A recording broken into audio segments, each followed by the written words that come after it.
Hey y'all, I am going to share my why today. And I'm sure I have shared little tidbits of this, but I don't know that I have a video where I talk about everything. And I just wanted it to have a spot to live on my IGTV or on my YouTube. So, what is a why? Why did I join Beauty Counter, and what is kind of my story that got me into non-toxic living in general? So this is not going to all be about Beauty Counter. It's just going to be like, what was the catalyst that got me started on this? Because most people, there's some type of catalyst, and I normally say it's pregnancy, because you are pregnant and for the first time you have this light bulb moment where you think, what I'm putting on my skin is, or in my body, is affecting my baby, and you make big changes.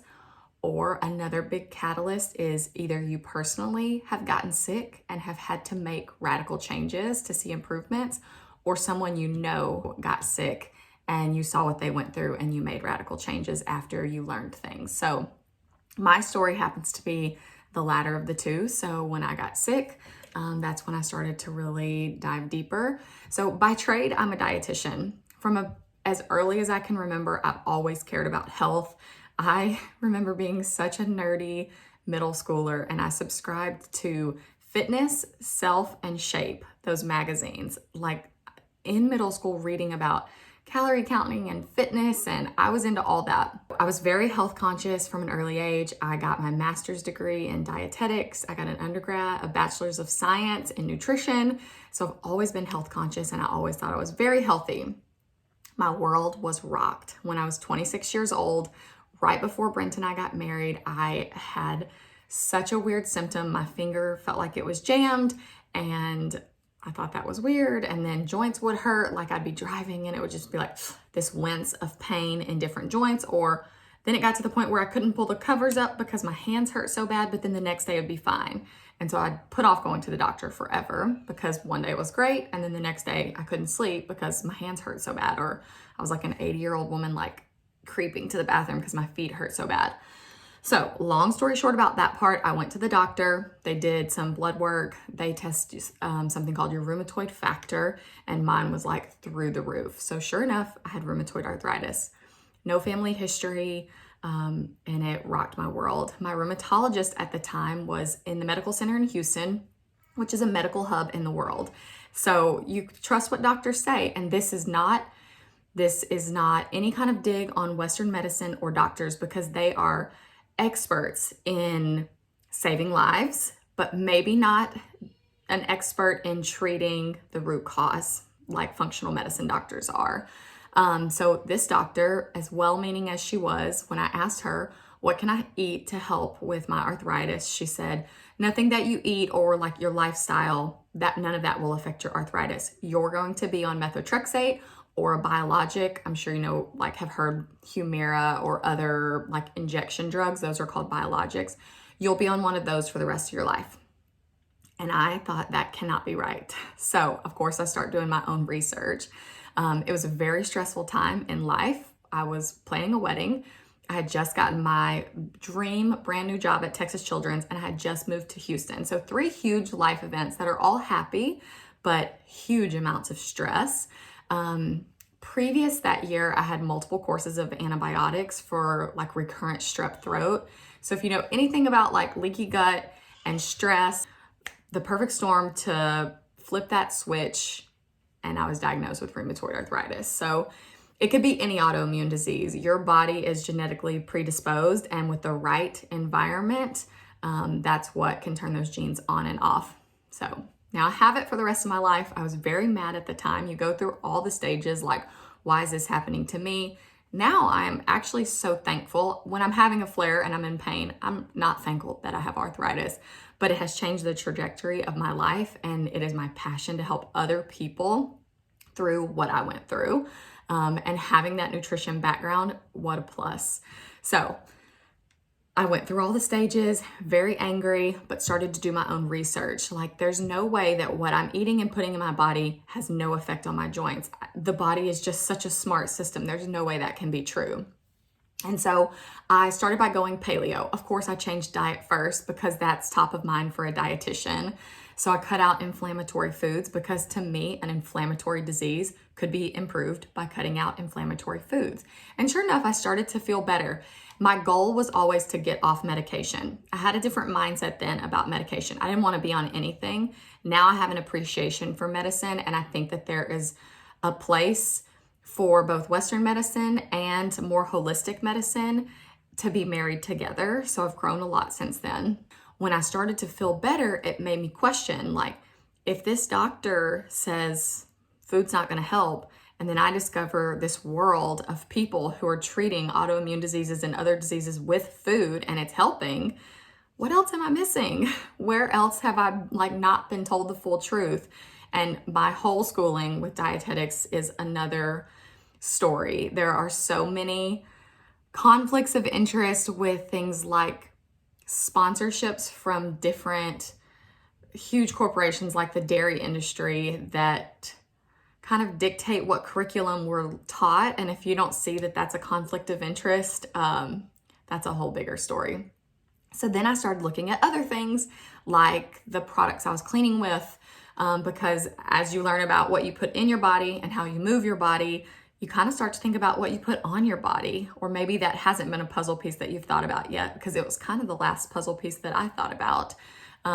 It's a slippery slope. Once you start this non-toxic journey or healthier living, it's really hard to just stop at one thing. The more you know, this thirst for knowledge, the more you want to know.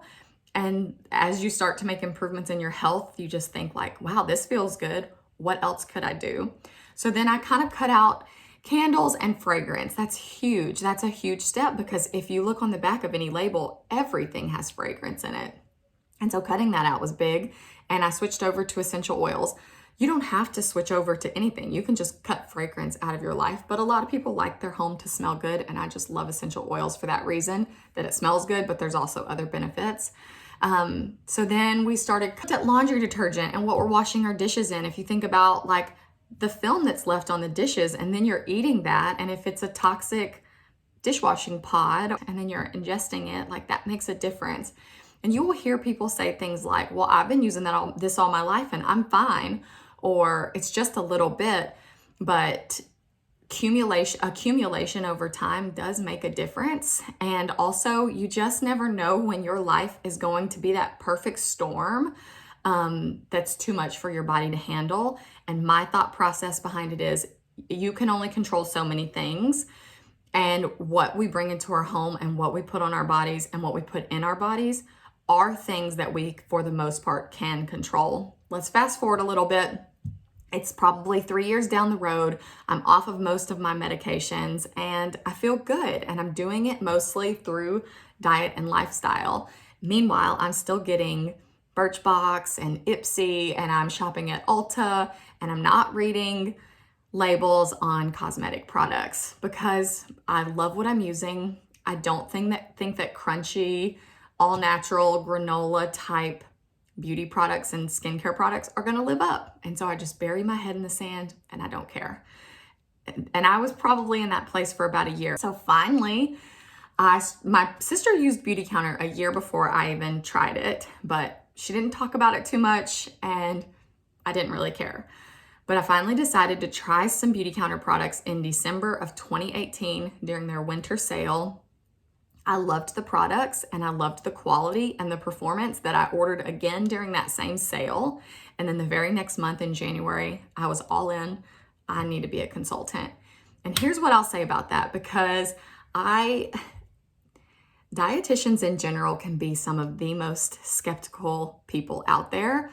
A lot of us are really type A. Not all. I know quite a few dietitians who are kind of more laid back and type B, but a lot of dietitians are type A, very scientific, very skeptical. And I just thought I will never be one of those women who sells things, especially makeup and skincare from my home. I'm just not going to be that kind of person. And what the difference was for me with Beautycounter was their mission and their advocacy efforts. It was something that I just couldn't pass up. I had gotten offers from other people with different companies that are nutrition based that would reach out to me over the years and say, "You're a dietitian. I think you would be perfect at this." None of them like lit me up. None of them were my passion. Do I think that I could have been like okay at them? Probably, but nothing like pushed me over the edge like Beauty Counter did. It was like this bug bit and I could not say no, and I couldn't be quiet about it because I thought, if I, as a dietitian who feels pretty educated about non-toxic living, if I had no idea that the FDA doesn't regulate the products that we're putting on, how many other people don't know that? I love to educate. I obviously love to do videos and show my face. It took me a long time to be comfortable doing that, but I love it. And I think it's a really great way to meet people where they're at. And I just couldn't be quiet anymore. And so very nervously, I'm talking to my husband about it, telling him, I think I want to do this and I want to buy this starter set, and with shipping and everything, it's going to be close to $800. And he said, "If you think you can do it, I think we should do it." And he was very supportive. I think heart palpitations the day I signed up, because that's a lot of money. And not everybody has to sign up for that amount of money, but I didn't have a ton of Beauty Counter products when I started, and I wanted to have all the sets so that I could show people I'm all or nothing. I knew I was gonna be doing parties and like inviting friends and family over to see all this. They have cheaper ways to get started. You don't have to spend that much, but if you have more skin in the game, you're more likely gonna put in more effort because you've invested this money. I'm not saying you have to invest money to be successful, because I have girls who join my team who maybe sign up for the $21 because they're a member and they just get to sharing and they see success. But to me, it's hard to authentically share about a product if you don't have that product and you haven't tried it. So I wanted to have everything. And so that's how I got started.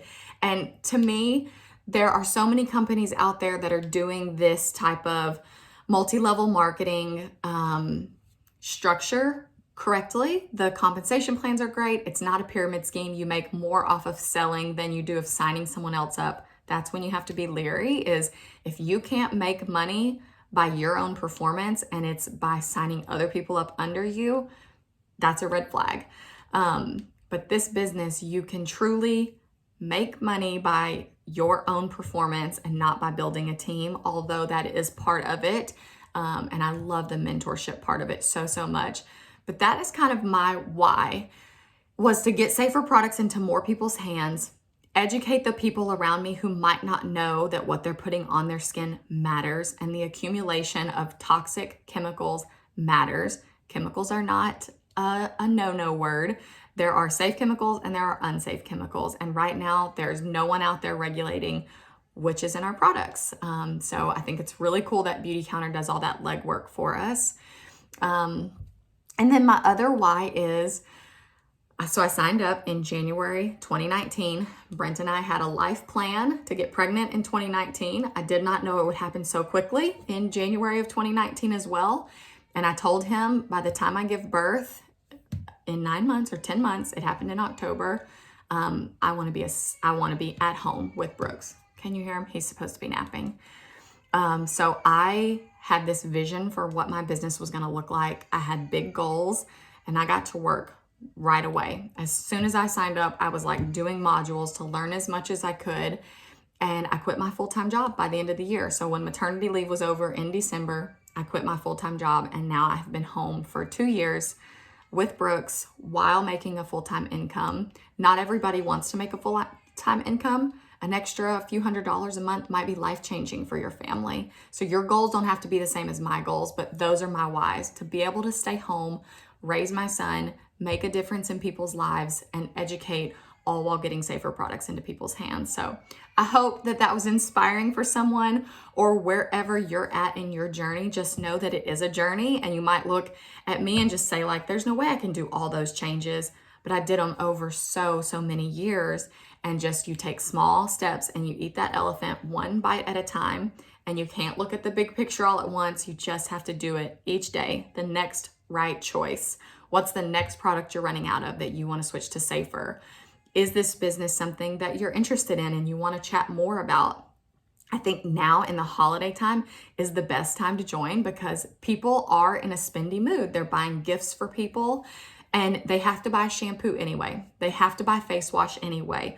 Why not it be a safer product from you, a friend or a family that they can support?